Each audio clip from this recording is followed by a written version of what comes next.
तो दोस्तों पहले भाग में एपी हेलीकॉप्टर उड़ाना सीख चुकी थी जो उड़ा रही थी। तो आगे की मूवी शुरू करते हैं, चलो देखते हैं। ज़ोंबियों की रफ्तार किसी तेज़ धावक की तरह होती है और वे लगभग हवाई जहाज को पकड़ने ही वाले होते हैं। तभी कैसियस एक ज़ोंबी को शूट कर देता है और वो ज़ोंबी गिर जाता है। सभी लोग बहुत ज़्यादा खुश होते हैं। काले थोबड़े वाला ज़ोंबी राजा आसमान की तरफ देखता है। उसके चेहरे पर कई तरह के भाव होते हैं। हेलीकॉप्टर में वो सभी लोग बहुत खुश होते हैं क्योंकि वे बहुत जल्द ही शिप टाउन पहुंच जाएंगे। लेकिन अगले ही पल हवाई जहाज के पिछले हिस्से से धुआं निकलने लगता है और वह क्रैश हो जाता है। शुक्र है कि वह बहुत भाग्यशाली हैं। हवाई जहाज ज़्यादा ऊंचाई पर नहीं था और सभी लोग बच जाते हैं। चारों लोगों को सिर्फ हल्की चोटें आती हैं, लेकिन हवाई जहाज अब इस्तेमाल करने लायक नहीं बचा था। उन्हें अब पैदल ही आगे बढ़ना होगा। चलते चलते वो एक सुनसान रेलवे स्टेशन पर पहुंचते हैं। आसपास कोई ज़ोंबी नहीं है। ये पक्का करने के बाद केसियस वहीं पर रात बिताने का फैसला करता है। शिपटाउन पहाड़ की दूसरी तरफ है। डेविड अपनी प्रेग्नेंट पत्नी को देखने के बाद एक अकेले डिब्बे में चला जाता है और अपनी टांग के निशान को देखने लगता है। उसे पता चलता है कि उसे एक ज़ोंबी ने काट लिया होता है। वह अपने सर पर गन तान लेता है। उसे पता चलता है कि वह एक ज़ोंबी बनने वाला है, लेकिन वह अपनी पत्नी के बारे में सोचकर रुक जाता है। अगली सुबह कैसियस को डेविड में कुछ अलग लगता है और वह डेविड का मुंह बंद करके उसकी पैंट ऊपर कर देता है। उसे ज़ोंबी के काटने का एक निशान देखता है और वह उसे गन शूट पर ले लेता है, लेकिन एपी के जल्दी कहने पर वह उसे नहीं मारता, उसे वहीं पर छोड़कर चला जाता है। चलते चलते रात हो जाती है। उन्हें एक फार्म हाउस दिखाई देता है। कैसियस चुपचाप एक बंदूक निकालकर आगे बढ़ता है। तभी दरवाजे पर लगे स्पीकर से अचानक चेतावनी की आवाज़ आती है। अंदर किसी की पुष्टि होने पर एपी शांति से आगे बढ़ती है। आगे बढ़कर कहती है कि उसकी कोई बुरी मंशा नहीं है। घर के मालिक को पता चलता है कि उनके साथ एक गर्भवती महिला है। सभी के हथियार जमा करने के बाद वो आदमी उन सभी को अंदर ले जाता है। उन्होंने यहाँ सोलर पावर और बारिश के पानी को फिल्टर करने का सिस्टम लगाया है।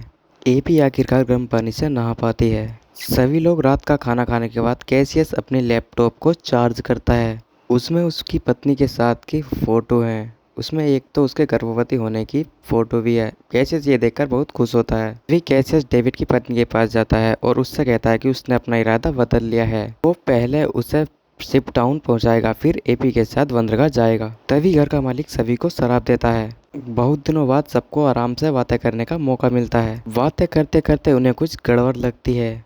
घर का मालिक कहता है कि ज़ोंबी इंसानी विकास का अगला चरण है। वह ज़ोंबी इस दुनिया के सबसे बड़े शिकारी हैं, इसलिए उन्हें पूरी दुनिया पर राज करना चाहिए, जैसा कि इंसानों ने किया था। ये सुनकर सब चौंक जाते हैं। सिर्फ डेविड को अपनी तबीयत और ज़्यादा खराब लगती है और वो बाथरूम में जाता है। उसके शरीर में वायरस पूरी तरह से फैल चुका होता है। जब डेविड वापस हॉल में आता है तो कैसियस और दोनों आदमी बेहोश पड़े हैं। घर का मालिक तुरंत अपने हाथ में दबे हुए डिवाइस का बटन दबा देता है, जिससे डेविड कमज़ोर हो जाता है, जिससे कि डेविड ज़मीन पर गिर जाता है। जब डेविड उठता है तो उसे और उसके साथियों को लटका दिया होता है। दरअसल घर के मालिक ने शराब में बेहोशी की दवा मिला दी थी और वो आदमी असल में एक साइंटिस्ट था। कई सालों की रिसर्च के बाद उसने एक खास डिवाइस बनाया है। ये डिवाइस ज़ोंबी के व्यवहार को कंट्रोल कर सकता है और जाल में फंसे वे सभी लोग और कैसियस उसके एक एक्सपेरिमेंट के सामान हैं। और ये सब करने के बाद साइंटिस्ट एक पीछे का दरवाज़ा खोलता है, जिसमें उसकी पत्नी होती है जो पहले से ही ज़ोंबी बन चुकी होती है। वो स्विच घुमाकर देखता है तो ज़ोंबी सच में कैसियस पर हमला कर देती है, लेकिन डेविड वायरस की ताकत से रस्सी तोड़ देता है और वह अपने सभी साथियों को खोल देता है और अपने सभी साथियों को बचा लेता है। घर का मालिक वहाँ से भाग जाता है और जल्दी आंखों से ओझल हो जाता है। कैसियस और अब वहाँ नहीं रुकना चाहता। कैसियस बाहर एक कार देखता है और उस कार में बैठाकर सबको घने जंगल की तरफ ले चलता है। तभी पीछे से साइंटिस्ट आता है जो कि हार मानने वाला नहीं है और वह ज़ोंबी को डिवाइस की मदद से उनके पीछे लगा देता है। कैसियस अपनी गाड़ी की स्पीड बढ़ाता रहता है, लेकिन गाड़ी अचानक ठुक जाती है। उनके पास गाड़ी से भागने के अलावा कोई चारा नहीं है। तभी डेविड को लगता है कि उसके पास ज़्यादा वक्त नहीं है और वह अपनी पत्नी से आखिरी बार मिलकर उन ज़ोंबियों से लड़ने चला जाता है। और वो हिम्मत करके ज़ोंबी के झुंड में चला जाता है, लेकिन ज़्यादा देर टिक नहीं पाता और काले थोबड़े वाले ज़ोंबी से मारा जाता है। कैसियस डेविड की पत्नी को लेकर लड़ते हुए पीछे हटता है। ज़ोंबी उन तक पहुंचने ही वाले होते हैं। उन्हें अचानक तेज़ रोशनी दिखाई होती है जो कि एक इंसानी बस्ती होती है और उन्हें लगता है कि यही एक शिप टाउन है। चौकी के पहरेदार ज़ोंबियों को मारने लगते हैं। तभी काले चेहरे वाला ज़ॉम्बी अपने साथियों को आगे बढ़ने से रोकता है और वह बोलता है कि आगे पानी है और वह उसे पार नहीं कर सकते। वे तीनों लोग नाव से कैंप के बीचों बीच पहुंच जाते हैं। डेविड की पत्नी की डिलीवरी होने वाली थी।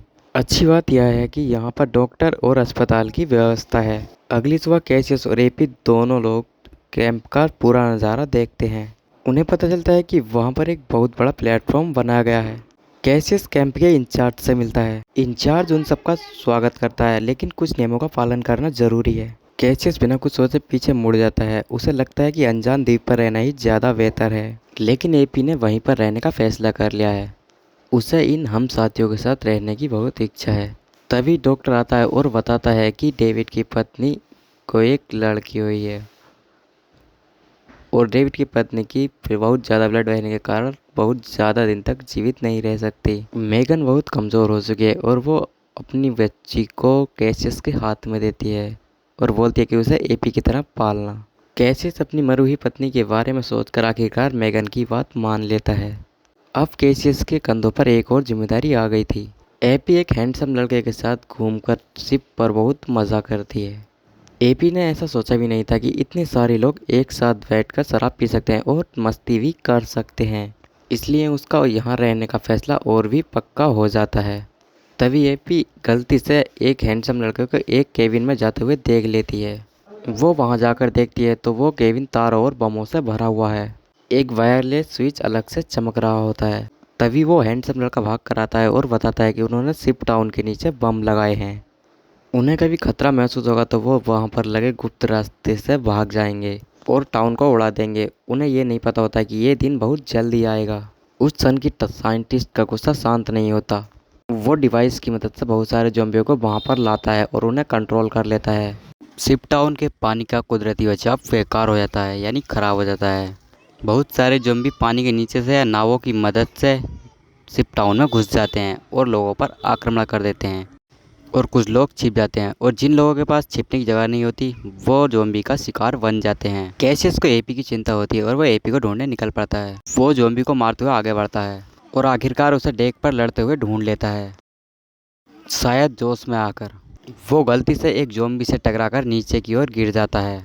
वो साइंटिस्ट जिसे बदला लेना था अब वो सामने आता है। आखिरकार उसे बदला लेने का मौका मिल जाता है, लेकिन कैसियस हार नहीं मानता। वो साइंटिस्ट का हाथ पकड़कर जोर से दीवार पर मारता है, जिससे उसका कमज़ोर डिवाइस टूट जाता है और ज़ॉम्बी कंट्रोल से बाहर हो जाते हैं साइंटिस्ट के। बेचारा बुड्ढा साइंटिस्ट जल्द ही ज़ॉम्बी का शिकार बन जाता है और मारा जाता है।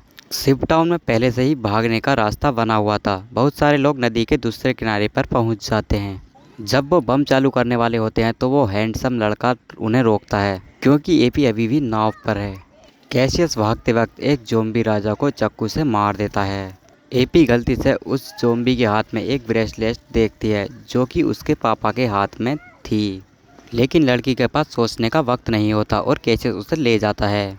कैसियस एपी को गुप्त सुरंग की ओर ले जाता है। वो हैंडसम लड़का दोनों को भागते हुए देखकर बम का रिमोट कंट्रोल दबा देता है और बम ब्लास्ट हो जाता है। सारे ज़ॉम्बी मारे जाते हैं। कैंप का सरदार अपनी गर्दन पकड़ कर आता है, क्योंकि उसे एक ज़ॉम्बी ने काट लिया था। वायरस के फैलने से पहले ही एक काले थोबड़े वाले आदमी ज़ॉम्बी ने उसको पकड़ लिया था और उसे मार दिया। हैरानी की बात है कि काले थोबड़े वाला ज़ॉम्बी अभी तक जिंदा था और वो कैसियस पर हमला करता है। एपी जल्दी से नीचे पड़ी बंदूक उठाती है और जान जाती है कि सामने वाला ज़ॉम्बी राजा उसका पिता है, लेकिन वह उसे पालने पोसने वाले कैसियस को मार रहा था। लेकिन बिना देर किए वह ज़ॉम्बी को उड़ा देती है। आखिरकार उसका वह पिता नहीं रहा। कैसियस बचे हुए लोगों को लेकर एक दूर समुद्र में स्थित सुनसान द्वीप की ओर देखता है और एक इंसानी बस्ती बसाने का फैसला करता है। पिछली बार जिस महिला ज़ॉम्बी को मारा था वो एपी की माँ थी और जिस काले थोबड़े वाले आदमी को जो एपी ने मारा वो उसका पिता था। इसी के साथ मूवी का एंड हो जाता है। दोस्तों, ऐसी ही इंटरेस्टिंग मूवी देखने के लिए हमारे चैनल को सब्सक्राइब कर लेना।